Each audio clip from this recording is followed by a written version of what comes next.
হযরত ঈসা আলাইহিস সালাতু ওয়াস সালাম তিনি হচ্ছেন পিতাবিহীন পুত্র মারিয়াম আলাইহিস সালাতু ওয়াস সালামের সন্তান।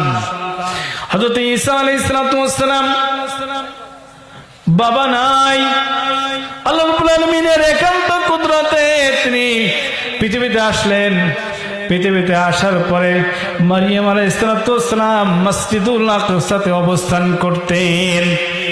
গোটা পৃথিবীর মানুষ জানতো মারিয়াম একজন পুত পবিত্র, মারিয়াম একজন সতী সাধবী। অথচ সন্তান হওয়ার পরে মারিয়াম আলাইহিস সালাতু ওয়াস সালাম সমসাময়িকে ক্ষণিকের জন্য মারিয়াম আলাইহিস সালাতু ওয়াস সালাম মানুষের কাছে ঘৃণিত হয়ে গেলেন। কিন্তু আল্লাহ রাব্বুল আলামিন যাকে উপরে উঠান ওই মানুষটাকে কেউ নিচেই ডাবাতে পারেন না। হযরত ঈসা আলাইহিস সালাতু ওয়াস সালাম ছোট্ট মানুষ, কোলে থাকা মানুষ, দুধ খাওয়া মানুষ, বুকের দুধ টেনে খাওয়া মানুষ। এই ছোট্ট মানুষটা দিয়ে রব্বুল আলামিন মারিয়াম আলাইহিস সালাতু ওয়াস সালামের ইজ্জত সম্মান বাঁচিয়ে দিলেন। তিনি বললেন বিসমিল্লাহির রহমানির রহিম ক্বালা ইন্নী আবদুল্লাহ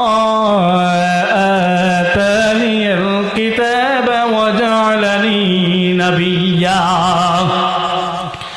আজকে যারা সন্দেহ করতেছ, আজকে যারা আমার সম্পর্কে কুচ্ছা লটাচ্ছ, তোমরা শুনে রাখো, শুনে রাখো, আমি আল্লাহর বান্দা, আল্লাহর গোলাম। কোন সুবহানাল্লাহ। ক্বালা ইন্নী আবদুল্লাহ আতানিয়াল কিতাবা ওয়া জাআলানি নাবিয়্যা। আমার কাছে আসমানি কিতাব আসবে, আমি আসমানি কিতাব পাবো। এই কিতাব অনুসারে পথ হারা, পথ ভোলা মানুষদেরকে আমি পথ দেখাবো, আলোর পথে নিয়ে আসব।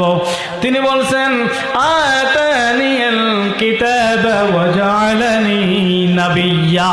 কান সুবহানাল্লাহ। হযরত ঈসা আলাইহিস সালাতু ওয়াস সালাম বলছেন আমি নবী। কি বলছেন?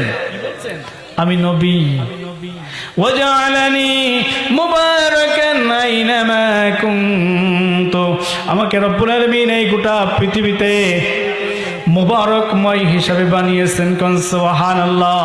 ওয়াজআলানি মুবারাকান আইনামা কুনতু ওয়া আওসানি বিস-সালাতি ওয়াজ-যাকাতি মা দুমতু হাইয়্যা। ঈসা আলাইহিস সালাতু ওয়াস সালাম বলছেন আমি যতদিন পর্যন্ত জীবিত থাকব ততদিন পর্যন্ত সালাত প্রতিষ্ঠিত করে যাব, নামাজ প্রতিষ্ঠিত করে যাব এবং সুদ ভিত্তিক অর্থনীতিকে মাটির তলে দাবিয়ে দিয়ে যাকাত ভিত্তিক অর্থনীতিকে প্রতিষ্ঠিত করে দেব। কোন সুবহানাল্লাহ। সুতরাং নবীগুলো নির্বাচন করেছেন রব্বুল আলামিন, এখানে কারোর হাত নাই।